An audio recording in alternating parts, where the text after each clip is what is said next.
Advanced Algebra 2 students, welcome to your 3.2 notes. This is Mr. Hale. Today we're going to be looking at solving systems of inequalities. It's worth noting that if you learn today well, it's going to make our next section so much easier. So let's get this thing started.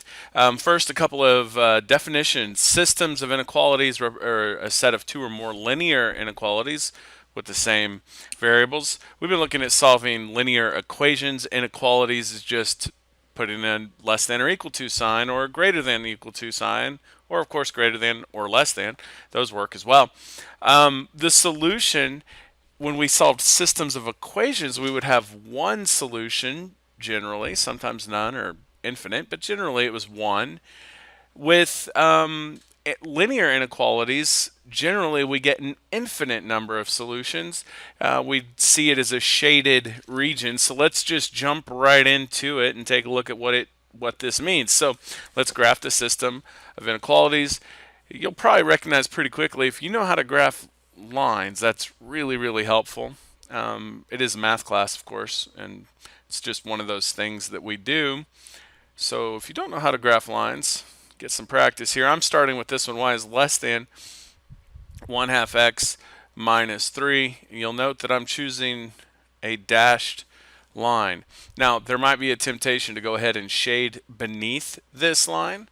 I'm going to do this instead. I'm just going to put little arrows to serve as reminders to me, like, okay, I'm graphing underneath y is equal to 1 half x minus 3.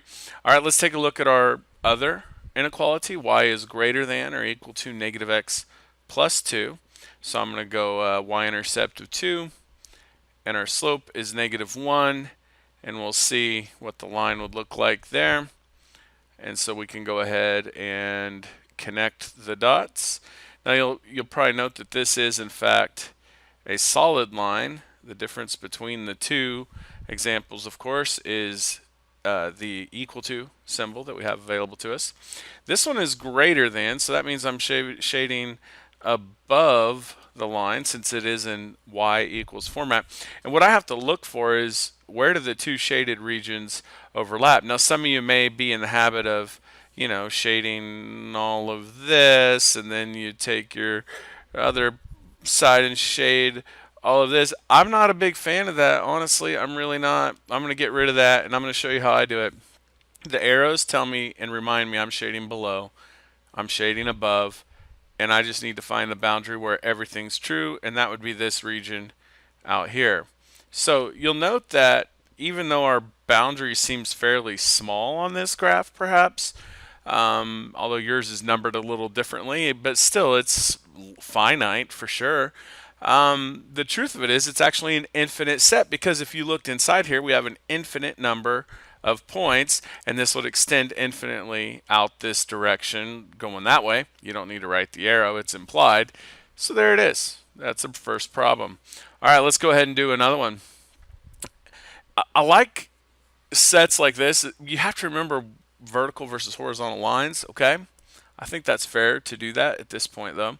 So first one says x is greater than or equal to negative 2. So I'm just going to put a solid line right here. And I do want to go ahead and give myself that little reminder that I'm shading to the right. You can write that just once. You can put lots of arrows. It's kind of a decision that you get to make.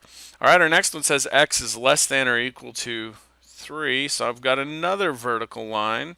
And this time we're talking about shading left. So right now I have like this space right here in the middle, but you can see we still have a little more work to do. All right, y is less than y is greater than or equal to negative x plus 1. So I'm going to go ahead and graph that line. Now finally we have something besides vertical. And let's see.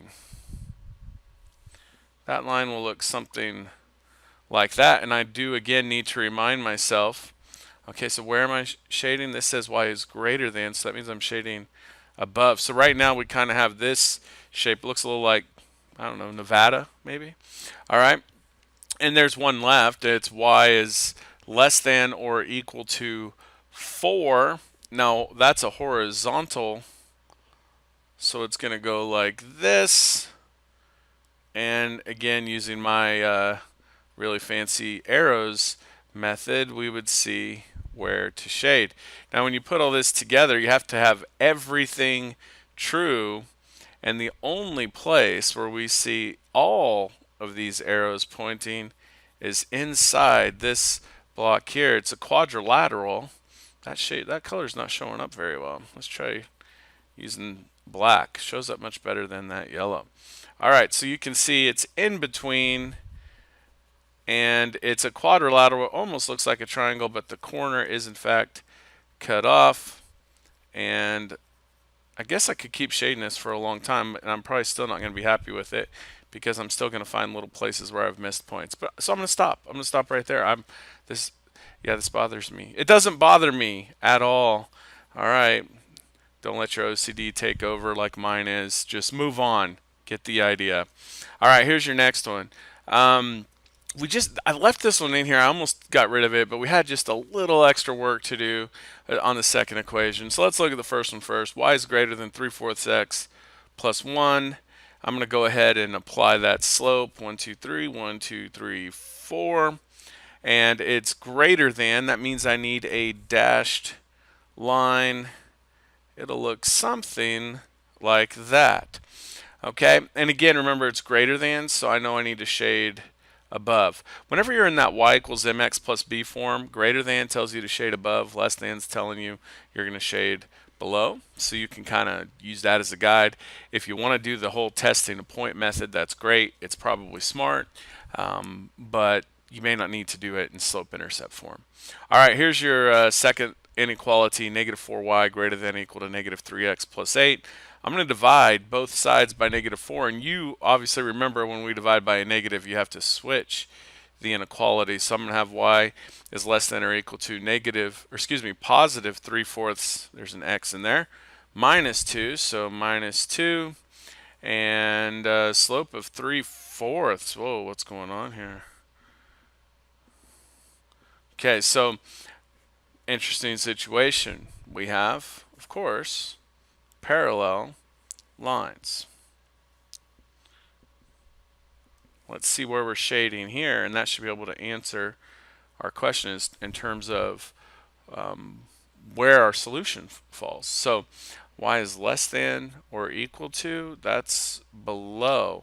Now remember, the idea here is you have to have overlap. So the answer is nowhere. There's no place where both of these things are true. So basically we could just say no solution. Kind of interesting, huh? Cool stuff. Everything has to be true for the inequality, the system of inequalities to be true. Important lesson. All right, on number 4, we're actually going to be working backwards. So I want to start and do this one line at a time. Let's start with this dashed line here.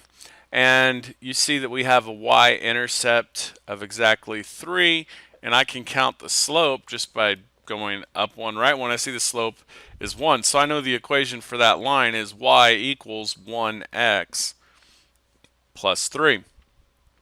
Let's do the same thing by finding the equation for this other line that we have over here. I'm going to see that I have a y-intercept of negative 2. And the slope, let's see, I need to find there's another integer value right there. So 1, 2, 3, 4, 5. So my slope is negative 5 halves. That means that equation is y equals negative 5 halves x minus 2. So if I'm writing the system of inequalities, I just found the equations for the lines. I have to make sure that I talk about if it's a less than, a greater than, a less than, equal to, etc. So let's just do this on the first one. We can see that the shading is entirely below.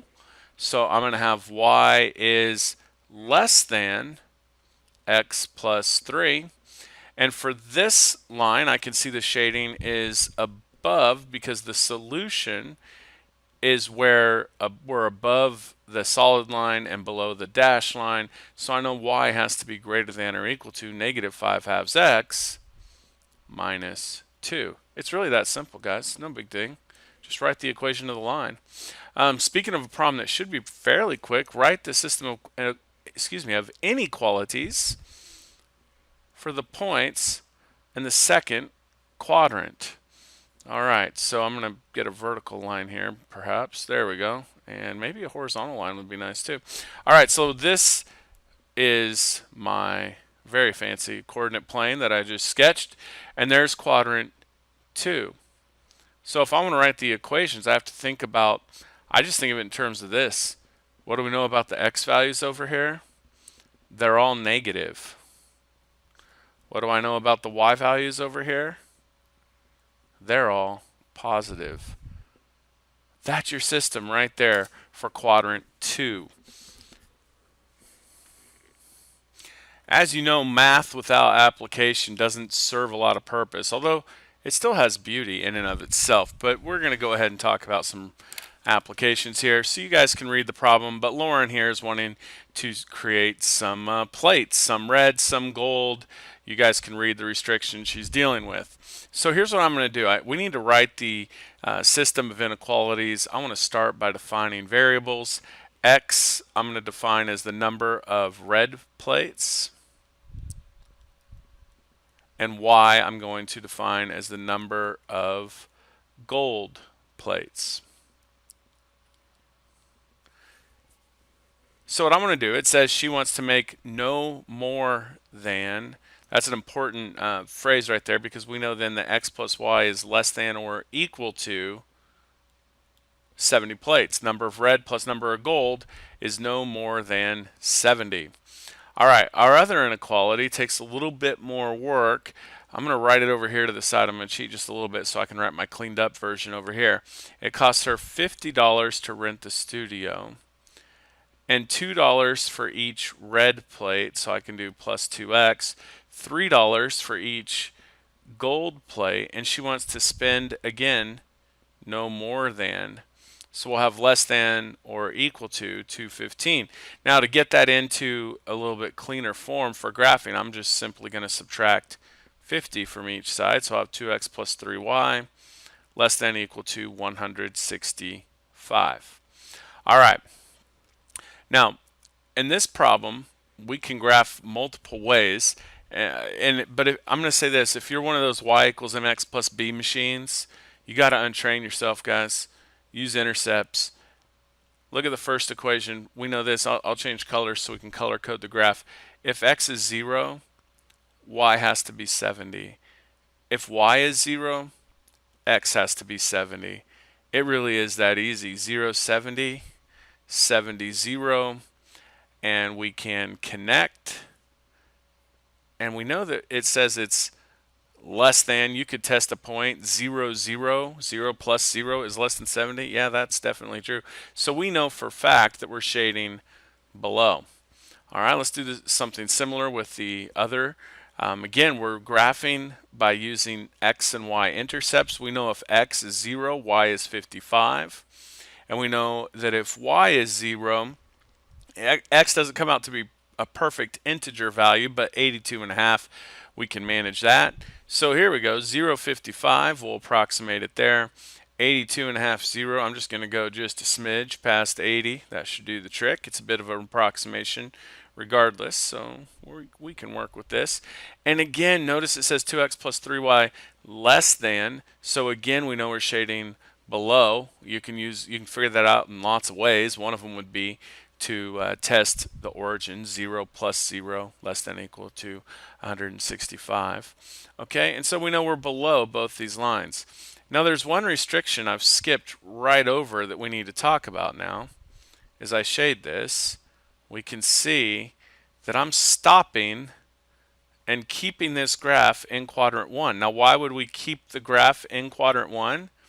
Well, because we can't have negative gold plates, right? I call this like the laws of nature. You can't have negative items. So we're staying in quadrant 1. We do that by saying x and y are both greater than or perhaps equal to 0. She could possibly just go in and do only red plates or only gold plates, okay? But she can't do -5 of either. What I want you to do on number 7 is I want you to give it a shot on your own. You guys, you're smart. You can figure this stuff out. Write your equations, define your variables, and graph it and see what it looks like. So I will pause the video, you pause the video, and then do your work, and then hit play and see how yours compares to mine. All right, welcome back. You can see I defined X as the hours that Mr. Bastian drives, and Y is the hours that Mrs. Bastian drives. And you can see the inequalities. I didn't actually graph X greater than or equal to 0, Y greater than or equal to 0 because they're the axes here. But I did include them, and I'd like you to include them too in your systems. Just again, laws of nature, you can't have negative hours.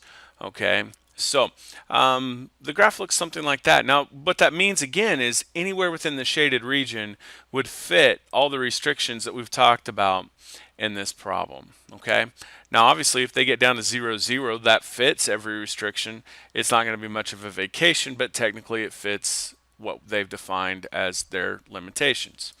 All right, so here we go. Last one. This is a little ditty about Jack and Diane. They're getting married and are planning seating arrangements for their reception. You guys can read the rest. They have two kinds of tables. They need to rent them, but they don't want to spend all their money. They need at least 35 tables, though, so we'll write and graph a system of inequalities to show their choices. All right, so I'm going to define it this way. I'm going to say X is number of 8-person tables, and Y would represent the number of 10-person tables.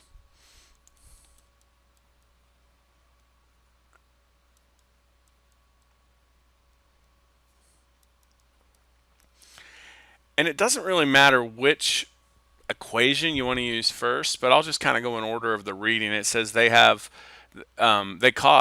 $50 for 8-person tables, so we'll stick with blue for this one, sure. 50x plus 75y, and they want to spend less than 2100.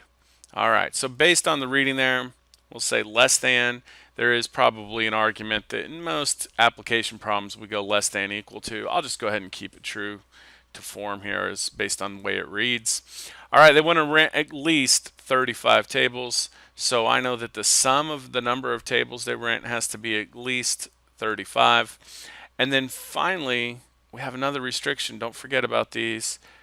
I did that one backwards. We know X and Y both have to be at least 0. Again, laws of nature, we cannot, no matter how hard we try, have negative tables. All right, let's take a look at the first equation here. This is the one that probably takes the most work to graph. We're going to use intercepts again, but here's what we know. We know that if X is 0, then Y would be 28. And we also know that if Y is 0, then X would have to be 42. Okay, so 0, 28, I'm just going to approximate that there. 42, 0, and we can connect. Again, you don't have to be perfect with these graphs. That's not really the idea. I mean, you want to get the intercepts, but you don't have to worry about exact precision. I want to be close to 28. I want to be close to 42, but we're trying to get an idea. Okay, here's this one. This one, the intercepts are pretty easy to find. 35, 0, and 0, 35. We know those are the case because we have to have, it says that we need to have at least 35 tables, so we'll have to keep that in mind as we shade it. All right, so let's talk about the shading part of this. What we know, and by the way, we have to be more than 0 on X and Y. I put it on the system, but I'm not going to worry about it here. All right, we need to have less than the blue line. And by the way, it's just hit me. I've made a minor mistake here that we're going to fix. That's what happens. You make mistakes, you don't beat yourself up. You just go fix that mistake, just like that. Okay, so we're less than on this graph. So I know I'm shading below that line, 0 plus 0 less than 2100. Absolutely. The other graph, though, I have to shade above it. And again, that could come from testing a point. There are some different options you have there. But when you watch this, the only place where we have a solution is actually this little sliver right over here. So somewhere within that triangle region we just found is the solution to Jack and Diane's problems. All right, folks, I hope this lesson works well for you. Come to class ready to work. Have a lovely day.